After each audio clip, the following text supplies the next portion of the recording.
As Russia weakens, North Korea gains sensitive tech, wealth and leverage. Ukraine finally captured 2 North Korean soldiers in early January. Kiev had been waiting for nearly 2 months for the opportunity to show conclusively that North Koreans were fighting alongside the Russian army against Ukraine. Moscow and Pyongyang have not officially acknowledged their deployment to the front line. The North Koreans have taken serious losses and are apparently under orders to commit suicide rather than surrender. North Korea's leader, Kim Jong-un, will not worry about battlefield casualties.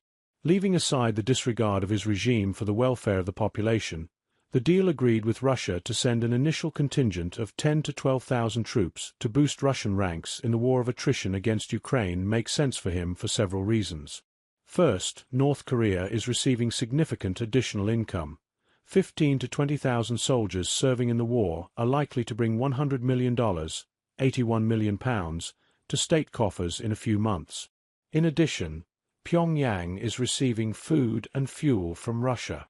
Second, sending a sizable number of soldiers to the war, North Korean military commanders can test their troops in genuine combat conditions. The armed forces have virtually no real experience of combat, let alone up-to-date warfare. Third, increased access to Russian missile technology. Russia's need for extra troops provides a lever to extract resources. Since the end of the Korean War of 1950–53, North Korean soldiers have operated abroad in other conflicts, but in each case, this has involved relatively small groups of soldiers. The deployment to Ukraine of a 10,000-plus contingent is unprecedented. North Korean soldiers dying in Ukraine will not cause unrest among the people because of the regime's control of the information environment. However, there are other difficulties. China is concerned that an excessive rapprochement between North Korea and Russia could weaken its influence on Pyongyang.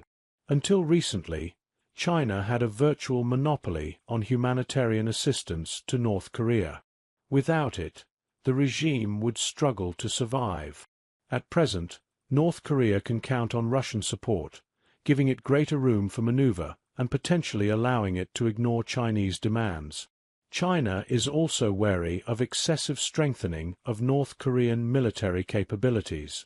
These could trigger a response from South Korea and its allies, with a risk that these would destabilize the Korean peninsula, with unpredictable consequences. Will Russia want more North Korean soldiers? It is hard to give a definitive answer since much will depend on the next phase of the war in Ukraine and the Russian army's specific needs. In any case, Russian military commanders will need to assess the effectiveness of the North Koreans. Experts estimate that North Korea has 100,000 elite soldiers who could be deployed to Russia.